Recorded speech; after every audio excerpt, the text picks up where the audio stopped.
Hello guys, current affairs funda में आप सभी का स्वागत है। मैं हूं आपके साथ अभिषेक शर्मा और आज के इस वीडियो सेशन में हम 17 फरवरी तक के सभी इंपॉर्टेंट करंट अफेयर्स कवर करने वाले हैं। हमेशा की तरह आप इस वीडियो को अंत तक जरूर देखिएगा। आज भी आपको काफ़ी कुछ जानने के लिए मिलेगा। साथ ही गाइस, इस सेशन को शुरू करने से पहले आप सभी को बताना चाहूँगा, यदि आप हमारी daily current affairs PDF, weekly PDF, monthly PDF और हर महीने के banking and economic awareness PDF चाहते हैं तो करंट अफेयर्स फंडा का 1 ईयर मेंबरशिप प्लान आप ज्वाइन कर सकते हैं। आपको बता दें, इसके तहत 1 साल तक जितना भी हमारा पीडीएफ मटेरियल है वो आपको प्रोवाइड कराया जाता है, जिसे आप डाउनलोड कर सकते हैं, प्रिंट आउट भी निकलवा सकते हैं। तो इस 1 ईयर मेंबरशिप प्लान को ज्वाइन करने का लिंक आपको वीडियो के डिस्क्रिप्शन में मिल जाएगा, फर्स्ट कमेंट में भी मिल जाएगा। आपको बता दें, चाहे बैंकिंग एग्ज़ाम हो या एसएससी, रेलवे, स्टेट पीसीएस, कोई भी एग्ज़ाम हो जिसमें जनरल अवेयरनेस या फिर करंट अफेयर्स पूछे जाते हैं, सभी एग्ज़ाम्स के लिए हमारा ये पीडीएफ मटेरियल काफ़ी यूज़फुल है। चाहे तो आप हमारी करंट अफेयर्स फंडा ऐप से पढ़ सकते हैं या फिर अपने सेल्फ सिस्टम या लैपटॉप की मदद से वेब एक्सेस भी कर सकते हैं। तो कोई भी अगर आपका डाउट होगा हमारे इस पीडीएफ कोर्स संबंधित तो कमेंट बॉक्स में अवश्य लिखिएगा। चलिए फिर करते हैं शुरुआत इस वीडियो सेशन की। सबसे पहले आज का क्वेश्चन देख लेते हैं, इसका आंसर आपको कमेंट बॉक्स में करना है। The Roshni act is associated with which state और यूटी इन इंडिया। रोशनी अधिनियम भारत के किस राज्य या केंद्र शासित प्रदेश से संबंधित है? ऑप्शन है आपके सामने, दिल्ली, सिक्किम, उत्तर प्रदेश या फिर जम्मू एंड कश्मीर। तो जल्दी से आप इसका आंसर कमेंट बॉक्स में कर दीजिए, फिर आगे बढ़ेंगे। और जो हमारा चैनल है करंट अफेयर्स फंडा का टेलीग्राम पर, इसे आप ज्वाइन कर लीजिएगा, क्योंकि डेली हम यहाँ पर स्टैटिक और करंट अफेयर से संबंधित क्विज पोस्ट करते रहते हैं।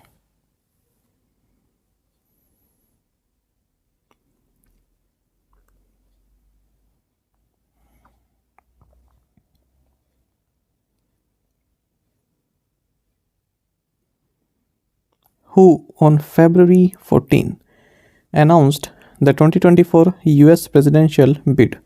14 फरवरी को किसने 2024 अमेरिकी राष्ट्रपति पद के लिए दावेदारी पेश की? ऑप्शंस आपके सामने हैं। सही आंसर ऑप्शन ए है, निक्की हेले। आपको जानना चाहिए, निक्की हेले ने 2024 के यूएस प्रेसिडेंशियल इलेक्शंस के लिए अपनी दावेदारी पेश की है। आपको निक्की हेले के बारे में जानना चाहिए।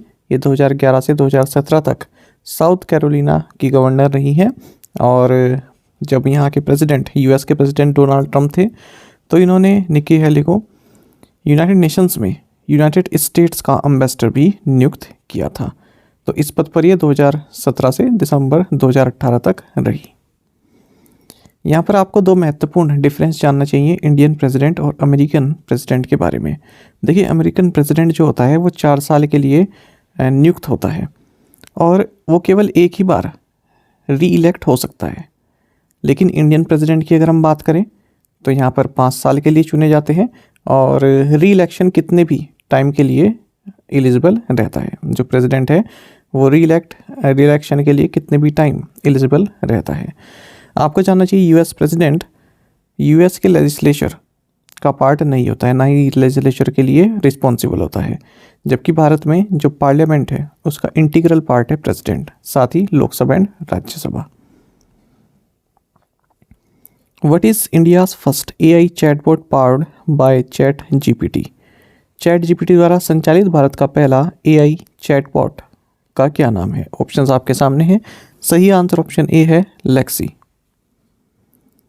आपको जानना चाहिए, भारतीय फाइनेंशियल टेक कंपनी वेलोसिटी ने चैट जीपीटी का इंडियन वर्जन तैयार किया है, जिसे लेक्सी नाम दिया गया है। कंपनी का दावा है कि यह भारत का पहला chat GPT powered AI chatbot है। ये चैटबॉट ई कॉमर्स फाउंडर्स को सरल तरीके से बिजनेस इंसाइट्स प्रदान करने में उनकी मदद करेगा। आपको बता दें, चैटबॉट को वेलोसिटी ने अपने एनालिटिक्स टूल वेलोसिटी इंसाइट्स के साथ इंटीग्रेट किया है। आपको जानना चाहिए, जो वेलोसिटी है इसके co-founder and CEO Abhiroop Medekar है, और चैट जीपीटी का मतलब होता है chat generative pre trained transformer. इसके बारे में हमने डिटेल में पहले क्वेश्चन में पढ़ा था। The first ever global tourism resilience day is being celebrated on which day? पहला ग्लोबल टूरिज्म रेजिलियंस दिवस किस दिन मनाया जा रहा है? ऑप्शंस आपके सामने हैं। सही आंसर ऑप्शन ए है, 17 फरवरी। आपको जानना चाहिए, पहला ग्लोबल टूरिज्म रेजिलियंस डे ये 17 फरवरी 2023 को सेलिब्रेट किया जा रहा है। आपको बताते हैं, ये डे मनाने का जो आइडिया है ये जमैका द्वारा दिया गया था, उसको यूनाइटेड नेशन जनरल असेंबली ने अडॉप्ट किया एक रेजोल्यूशन के थ्रू। यहाँ आपको जाना चाहिए जमैका 17 फरवरी को ग्लोबल टूरिज्म रेजिलियंस कॉन्फ्रेंस को होस्ट कर रहा है और इसी मौके पर first ever global tourism resilience institute की स्थापना भी की जाएगी। तो ये महत्वपूर्ण क्वेश्चन है।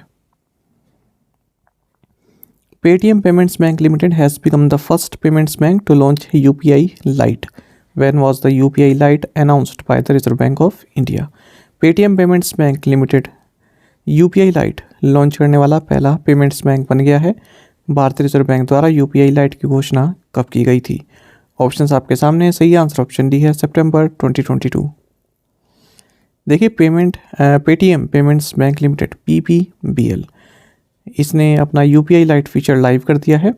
आपको बता दें इसमें multiple small value UPI transactions की जा सकती हैं इसकी मदद से, यूपीआई लाइट की मदद से। यानी कि आप पेटीएम के थ्रू सिंगल क्लिक पर फास्टर रियल टाइम ट्रांजैक्शंस कर सकते हैं। और Paytm payments bank limited first payments bank बन गया जिसने यूपीआई लाइट लॉन्च किया है। तो एक बार अगर आप अपने वॉलेट को लोड कर लेते हैं तो आप इंस्टेंट ट्रांजैक्शंस कर सकते हैं 200 रुपये तक की। और आपको बता दें इसमें आप 2000 रुपये लोड कर सकते हैं एक दिन में 2 बार, यानी कि टोटल 4000 रुपये आप इसमें लोड कर सकते हैं। आपको जाना चाहिए national payments corporation of India द्वारा डिज़ाइंड है ये, और यूपीआई लाइट को रिजर्व बैंक ऑफ इंडिया द्वारा सितंबर 2022 में लॉन्च किया गया था। यहाँ पर हम पेटीएम के बारे में कुछ महत्वपूर्ण फैक्ट जानेंगे, कुछ न्यूज़ जानेंगे, न्यूज़ कहेंगे हाल ही में जो हुई हैं इससे संबंधित। चाइना के अलीबाबा ग्रुप इसने पेटीएम में जो अपने रिमेनिंग स्टेक हैं उनको 13.78 बिलियन रुपीस में बेच दिए है थ्रू अ ब्लॉक डील। और जनवरी में आपको बता दें अलीबाबा ने 3.1% स्टेक इस कंपनी में अपने बेच दिए थे $125 मिलियन में। इससे पहले अलीबाबा के इसमें 6.26% स्टेक थे। साथ ही आपको जानना चाहिए कि मॉर्गन स्टैनले एशिया ने 5.42 मिलियन शेयर्स पेटीएम के खरीदे हैं, किस रेट पर? 640 रुपीज़ के रेट पर। आपको जानना चाहिए जो पेटीएम है इसको ऑपरेट करता है 197 कम्युनिकेशंस, और इसमें जो बिग इन्वेस्टर्स हैं ये चाइना का आंट ग्रुप है और जापान का सॉफ्ट बैंक ग्रुप कॉरपोरेशन है। Which municipal corporation in India has launched the country's first public issue of municipal bonds for retail? Bharat में किस नगर निगम ने रिटेल इन्वेस्टर्स के लिए देश का पहला नगरपालिका बॉन्ड जारी किया है? ऑप्शंस आपके सामने है। सही आंसर ऑप्शन बी है, इंदौर म्युनिसिपल कॉरपोरेशन। देखिए इंदौर म्युनिसिपल कॉरपोरेशन ने इंडिया का first public issue of municipal bonds launch किया है ताकि 244 करोड़ रुपए को रेस किया जा सके सोलर पावर प्रोजेक्ट के लिए। आपको बता दें ऐसा पहली बार हुआ है जब किसी म्युनिसिपल बॉडी ने इंडिविजुअल इन्वेस्टर्स के लिए ये बॉन्ड्स म्युनिसिपल बॉन्ड्स जारी किए हैं। आपको बता दें भारत में ऐसे तो जो म्युनिसिपल कॉरपोरेशन बॉन्ड है ये पहले भी जारी हो चुके हैं। जैसे बेंगलुरु म्युनिसिपल कॉरपोरेशन ने सबसे पहले म्युनिसिपल बॉन्ड भारत में 1997 में जारी किए थे। उसके बाद फिर अहमदाबाद म्युनिसिपल कॉरपोरेशन ने 1998 में जारी किए थे, ठीक है। लेकिन किसी ने भी इंडिविजुअल इन्वेस्टर्स के लिए जारी नहीं किए हैं, केवल इंस्टीट्यूशनल इन्वेस्टर्स के लिए जारी किए गए हैं। तो यहाँ पर पहली बार ऐसा हुआ है जब इंडिविजुअल या फिर आप कहीं रिटेल इन्वेस्टर्स के लिए ये म्युनिसिपल बॉन्ड जारी किए गए हैं इंदौर म्युनिसिपल कॉरपोरेशन के द्वारा। बॉन्ड्स आप ये सभी जानते हैं डेट इंस्ट्रूमेंट्स होते हैं और डेट कैपिटल रेस करने के लिए इशू किए जाते हैं।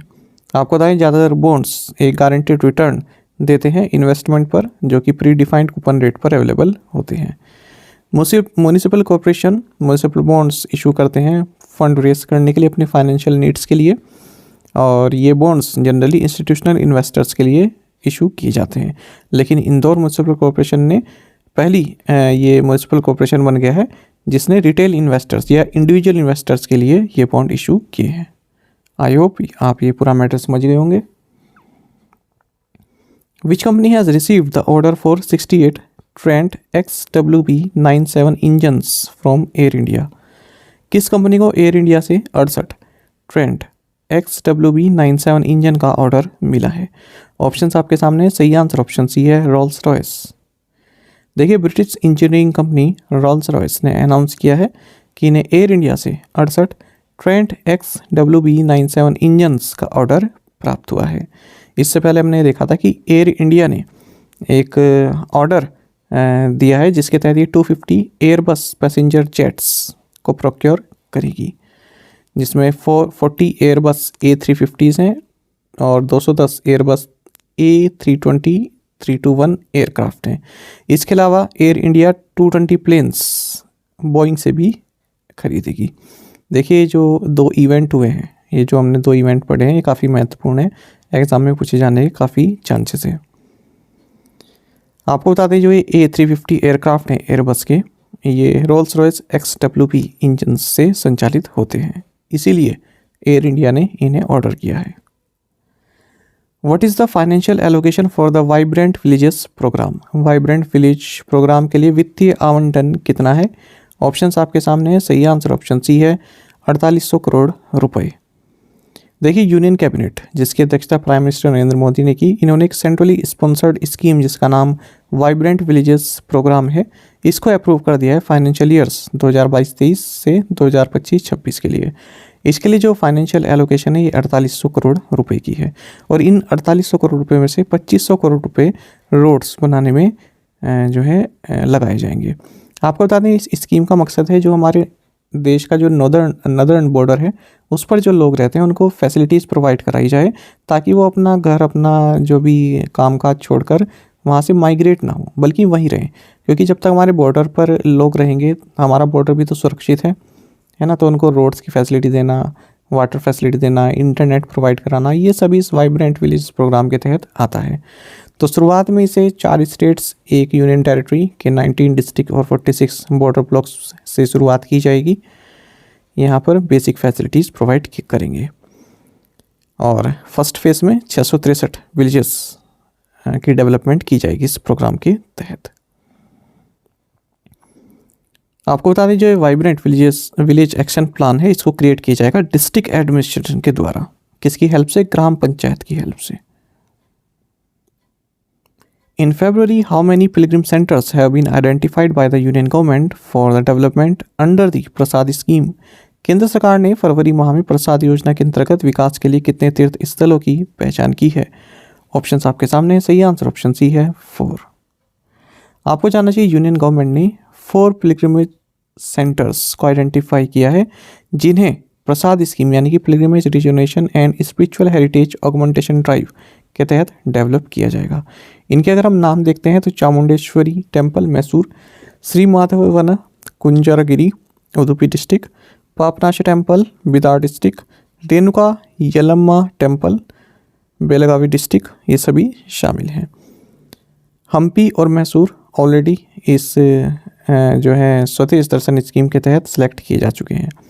आपको जानना चाहिए जो ये प्रसाद स्कीम है इसको मिनिस्ट्री ऑफ टूरिज्म द्वारा 2014-15 में लॉन्च किया गया था और प्रसाद से इसका नाम national mission on pilgrimage rejuvenation and spiritual heritage augmentation drive कर दिया गया अक्टूबर 2017 में। तो इसके तहत जो मिनिस्ट्री ऑफ टूरिज्म है ये सेंट्रल फाइनेंशियल असिस्टेंस प्रोवाइड कराती है स्टेट गवर्नमेंट्स को ताकि जो आइडेंटिफाइड डेस्टिनेशंस हैं इस स्कीम के तहत वहाँ पर टूरिज्म को प्रमोट किया जा सके। Which teams will automatically qualify for the 2026 World Cup alongside with US men's national team? अमेरिकी पुरुषों की राष्ट्रीय टीम के साथ कौन सी टीमें 2026 विश्व कप के लिए ऑटोमेटिकली क्वालिफाई करेंगी? ऑप्शंस आपके सामने। सही आंसर ऑप्शन सी है, मैक्सिको एंड कनाडा। आपको जानना चाहिए US mains national team along with Mexico and Canada ये ऑटोमेटिकली क्वालिफाई करेंगे 2026 फीफा वर्ल्ड कप के लिए। आपको बता दें ये जो तीनों कंट्रीज़ हैं ये इस वर्ल्ड कप को होस्ट करने वाली है। तो इस 2026 में क्या होगा, जो ये टूर्नामेंट में 32 टीम्स पार्टिसिपेट करती थी अब ये 48th टीम हो जाएंगी और इनके अलावा जो 3 बर्थ दी जाएंगी वो दी जाएंगी confederation of north central America and Caribbean association football Nations को। इस आगे बढ़े इससे पहले बीपीएससी क्वेश्चन पेपर देख लेते हैं। कुछ क्वेश्चंस ऑलरेडी हम देखते आ रहे हैं 2-3 दिन से। In the 90th Indian Air Force Day celebrated on 8th October 2022 an hour-long air display of 80 aircrafts was carried out over which of the following locations? Gateway of India, Mumbai, Dal lake Jammu and Kashmir, Sukhna lake Chandigarh, more than one of the above, none of the above. तो यहाँ पर आपको इसका answer मालूम होगा, कराया हुआ question है। Who among the following recently received the 2022 Booker prize for his novel the seven moons of Maali Almeida. काफ़ी महत्वपूर्ण क्वेश्चन है, कई बार एग्जाम में देखा गया सेम क्वेश्चन 2022 में ही। तो इसके ऑप्शंस भी आप देख सकते हैं और आंसर भी आपको मालूम होगा, क्योंकि काफ़ी हाईलाइटेड रहा ये क्वेश्चन और बुकर से संबंधित है, तो पूरे चांसेस बनते हैं कि एग्ज़ाम में पूछा ही जाएगा। Who has been named for the Maharashtra Bhushan 2023 award. Maharashtra Bhushan 2023 पुरस्कार के लिए किसे नामित किया गया है? ऑप्शंस आपके सामने है। सही आंसर ऑप्शन डी है, अप्पा साहेब धर्माधिकारी, ऑप्शन डी। देखिए, जाने माने सोशल वर्कर और रिफॉर्मर हैं दत्तात्रेय नारायण धर्माधिकारी, जिन्हें अप्पा साहेब धर्माधिकारी के नाम से भी जाना जाता है। इन्हें महाराष्ट्र भूषण 2023 अवार्ड दिया गया है। तो मेडल इसमें दिया जाता है और 25 लाख रुपए दिए जाते हैं। आपको बताएं 2017 में इन्हें पद्मश्री से भी सम्मानित किया गया। दिसंबर 2013 में डॉक्टर नाना साहेब धर्माधिकारी प्रतिष्ठान ने वर्ल्ड का लार्जेस्ट मेडिकल कैंप कंडक्ट किया था, जिसमें कि 1,52,000 पार्टिसिपेंट्स थे और 1571 डॉक्टर्स थे, और इसके तहत गिनीज वर्ल्ड रिकॉर्ड इन्होंने बनाया था। What is the name of the award that has been conferred on Subhash Chandran for his novel समुद्रशिला। Subhash Chandran को उनके उपन्यास समुद्रशिला के लिए किस पुरस्कार से सम्मानित किया गया है? ऑप्शंस आपके सामने है। सही आंसर ऑप्शन डी है, अकबर कक्काटिल अवार्ड। देखिए, मलयालम नॉवलिस्ट हैं सुभाष चंद्रन, इनका नॉवल है समुद्रशिला, इसे अकबर कक्काटिल अवार्ड के लिए चुना गया है। आपको बता दें, ये जो अवार्ड है ये इन्हीं के नाम पर है। अकबर कक्काटिल एक पर्सन रहे, शॉर्ट स्टोरी राइटर रहे, नॉवलिस्ट रहे, कोझिकोड केरल से, तो इन्हीं के नाम पर ये अवार्ड रखा गया है। तो इसके तहत 50,000 रुपये इनको दिए जाएंगे सुभाष चंद्रन को। Who has organise the golden book awards 2023। Golden book award 2023 का आयोजन किसने किया? ऑप्शंस आपके सामने हैं। सही आंसर ऑप्शन डी है, विंग्स पब्लिकेशन इंटरनेशनल। देखिए, गोल्डन बुक अवार्ड्स 2023 के जो विनर्स हैं उनकी लिस्ट जारी की गई है। तो ये लिटरेरी वर्क्स के लिए दी जाता है जिन्होंने काफ़ी अच्छे से कोई लिटरेचर लिखा हो, कोई नोवेल लिखा हो जिसमें डेप्थ ऑफ रिसर्च हो, क्वालिटी ऑफ राइटिंग हो, ओरिजिनलिटी ऑफ थॉट हो। तो ये अवार्ड्स ऑर्गेनाइज किए गए विंग्स पब्लिकेशन इंटरनेशनल के द्वारा, जो कि एक लीडिंग इंडिपेंडेंट पब्लिशर है भारत में। तो इसमें आप ये नाम देख सकते हैं, कई जाने माने नाम भी, जैसे अश्नीर ग्रोवर हैं, JK रोलिंग है और दीपक प्रभात है। यहाँ पर भी देख सकते हैं गोपाल दास हैं, रश्किन बॉन्ड है, नमिता थापर हैं और गीता पिरामल हैं, कई लोग हैं इसमें। What is the target quantity of green hydrogen facilities planned by Indian public sector oil refineries by 2030? 2030 तक भारतीय सार्वजनिक क्षेत्र की तेल रिफाइनरियों द्वारा नियोजित हरित हाइड्रोजन सुविधाओं की लक्ष्य मात्रा क्या है? ऑप्शंस आपके सामने हैं। सही आंसर ऑप्शन सी है, 137 किलो टन पर एनम। आपको जानना चाहिए, Indian public sector oil refineries ने टारगेट किया है कि हम 2030 तक भारत में 137 किलो टन पर एनम की ग्रीन हाइड्रोजन फैसिलिटी सेटअप करेंगे। ये जानकारी दी गई इंडियन ऑयल कॉरपोरेशन के जो डायरेक्टर रिसर्च एंड डेवलपमेंट हैं डॉक्टर SSV रामकुमार, इनके द्वारा। कहाँ पर? बेंगलुरु में इंडिया एनर्जी वीक के दौरान। साथ ही ये भी बताया कि Indian Oil 7 kilo tonne per annum का इलेक्ट्रोलाइसिस प्लांट पानीपत रिफाइनरी में सेटअप करेगा। What percentage of stake has the central government acquired in वी में केंद्र सरकार ने कितने प्रतिशत हिस्सेदारी का अधिग्रहण किया है? ऑप्शंस आपके सामने है। सही आंसर ऑप्शन बी है, 33.14%। वी मतलब वोडाफोन आइडिया। देखिए, यूनियन गवर्नमेंट ने वोडाफोन आइडिया का जो ड्यूज़ है इनके ऊपर, उसे इक्विटी में बदलने की मंजूरी दे दी है। और कितने रुपए है ये? 16,000 करोड़ रुपए। 16,000 करोड़ रुपए को जो है इक्विटी में बदलने की मंजूरी दी थी है। इसी के साथ इस वोडाफोन आइडिया जो है टेलीकॉम कंपनी है, इसमें union government single largest share holder बन गया है। कितने शेयर हो गए हैं अब? कितना स्टेक हो गया है सेंट्रल गवर्नमेंट का? 33.14% स्टेक हो गया है। आपको बता दें, 10 रुपीज़ ईच के फेस वैल्यू के साथ वोडाफोन आइडिया यहाँ पर शेयर ऑफर करेगा गवर्नमेंट को। जो वोडाफोन आइडिया में जो प्रमोटर्स की होल्डिंग है ये अब 74.99% से घटकर 50% हो जाएगी। With which country has the Uttar Pradesh government signed an MOU to promote economic cooperation? Uttar Pradesh सरकार ने किस देश के साथ आर्थिक सहयोग को बढ़ावा देने के लिए समझौता ज्ञापन पर हस्ताक्षर किए हैं? ऑप्शंस आपके सामने। सही आंसर ऑप्शन डी, सिंगापुर। आपको जानना चाहिए, पहली बार Singapore ministry of trade and industry ने एक मेमोरेंडम ऑफ अंडरस्टैंडिंग साइन किया है इकोनॉमिक कोऑपरेशन के लिए। किसके साथ? उत्तर प्रदेश गवर्नमेंट के साथ। तो इसके तहत सस्टेनेबल इंडस्ट्रियल पार्क और जो MSMEs के अपग्रेडेशन एंड डिजिटलाइजेशन पर वर्क किया जाएगा, कंटेंट डेवलपमेंट, और यहाँ पर और भी कई सारे आप देख सकते हैं। Which startup has delivered the world's first operational high-density swarming UAS unmanned aerial system to Indian Army? किस स्टार्टअप ने भारतीय सेना को दुनिया का पहला operational high density swarming UAS यानी कि अनमैन्ड एरियल सिस्टम दिया है? ऑप्शंस आपके सामने। सही आंसर ऑप्शन डी है, new space research and technologies.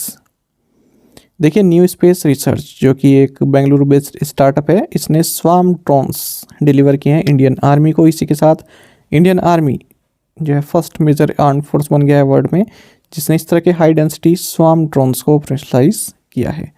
Swarm drones क्या होता है? ये एक ग्रुप होता है ऑटोनोमस जो अनमैन्ड एरियल व्हीकल्स होते हैं उनका, ड्रोन्स का, और किसी स्पेसिफिक मिशन को पूरा करने के लिए ये आपस में जो है एक दूसरे से कनेक्टेड रहते हैं रेडियो सिग्नल्स के थ्रू, इंगेज रहते हैं रेडियो सिग्नल्स के थ्रू, और किसी मिशन को जो है एग्जीक्यूट करते हैं आर्टिफिशियल इंटेलिजेंस एल्गोरिदम की मदद से, विदाउट एनी ह्यूमन इनपुट और इंटरफेरेंस। इस तरह के एक और करंट अफेयर आपको जानना चाहिए। ड्रोन स्टार्टअप गरुड़ एरोस्पेस, इन्होंने सोलर पावर ड्रोन जिसका नाम सूरज है इसे अनवील्ड किया है एरो इंडिया 2023 में। जो प्रिंसिपल साइंटिफिक एडवाइज़र हैं डिफेंस मिनिस्टर के और former DRDO chief doctor Satish Reddy, इन्होंने इसे अनवील्ड किया है। Which city hosted the first agriculture deputies meeting of the agriculture working group under India's G20 presidency? किस शहर ने भारत की G20 प्रेसिडेंसी के तहत कृषि कार्य समूह की पहली कृषि प्रतिनिधि बैठक की मेजबानी की है? ऑप्शंस आपके सामने। सही आंसर ऑप्शन बी है, इंदौर। देखिए, first agriculture deputies meeting under the agriculture working group G20 जो कि 3 दिन तक चली, ये इंदौर मध्य प्रदेश में कंक्लूड हो गई है। आपको बता दें जो फर्स्ट डे था इसका, उस वक्त इस मीटिंग को इनोग्रेट किया गया था मध्य प्रदेश के चीफ मिनिस्टर शिवराज सिंह चौहान के द्वारा। Among the big states in the country, which two states allocated the most proportion of their budget towards education in financial year 23? देश के बड़े राज्यों में किन दो राज्यों ने फाइनेंशियल ईयर या फिजिकल ईयर 23 में शिक्षा के लिए अपने बजट का सबसे अधिक अनुपात आवंटित किया है? ऑप्शंस आपके सामने। सही आंसर ऑप्शन बी है, छत्तीसगढ़ एंड बिहार। देखिए, बात कर रहे हैं बिग स्टेट्स में, सभी स्टेट्स में नहीं, बिग स्टेट्स में। तो यहाँ पर छत्तीसगढ़ एंड बिहार ने सबसे ज़्यादा अपने बजट का जो प्रोपोर्शन है वो एजुकेशन को जो है एलोकेट किया है फाइनेंशियल ईयर 23 में। जहाँ छत्तीसगढ़ ने 18.82% दिया है, वहीं बिहार ने 18.3% एजुकेशन के लिए अलॉट किया है। अब अगर हम ओवरऑल बात करें तो यहाँ पर सबसे ज़्यादा दिल्ली द्वारा दिया गया है, असम द्वारा, हिमाचल प्रदेश द्वारा। दिल्ली द्वारा 22%, असम द्वारा 20% और हिमाचल प्रदेश द्वारा 19%। भले ही एजुकेशन में छत्तीसगढ़ बिहार ने जो है अच्छा खासा प्रोपोर्शन दिया हो, लेकिन लिटरेसी रेट यहाँ पर जो है कंट्री में वन ऑफ द लोएस्ट है। छत्तीसगढ़ में 77.9% है, वहीं बिहार में 70.9% है। केरल में हाईएस्ट लिटरेसी रेट है, आप सभी जानते हैं, 96.2%। जो नेशनल एवरेज है एलोकेशन टू एजुकेशन फाइनेंशियल 23 में, ये 15.4% है। Who has become the first Indian woman bowler to take 100 wickets in T20 International? T20 अंतर्राष्ट्रीय में 100 विकेट लेने वाली पहली भारतीय महिला गेंदबाज कौन बनी है? ऑप्शंस आपके सामने। सही आंसर ऑप्शन बी है, दीप्ति शर्मा। देखिए, दीप्ति शर्मा ये फर्स्ट इंडियन बॉलर बन गई हैं जिन्होंने T20s में 100 विकेट्स हासिल किए हैं। आपको बता दें ये कीर्तिमान इन्होंने T20 वर्ल्ड कप 2023 में वेस्ट इंडीज टीम के खिलाफ खेलते हुए हासिल किया। ओवरऑल ये 9th वुमेन क्रिकेटर बन गई हैं जिन्होंने 100 विकेट्स T20 में लिए हैं।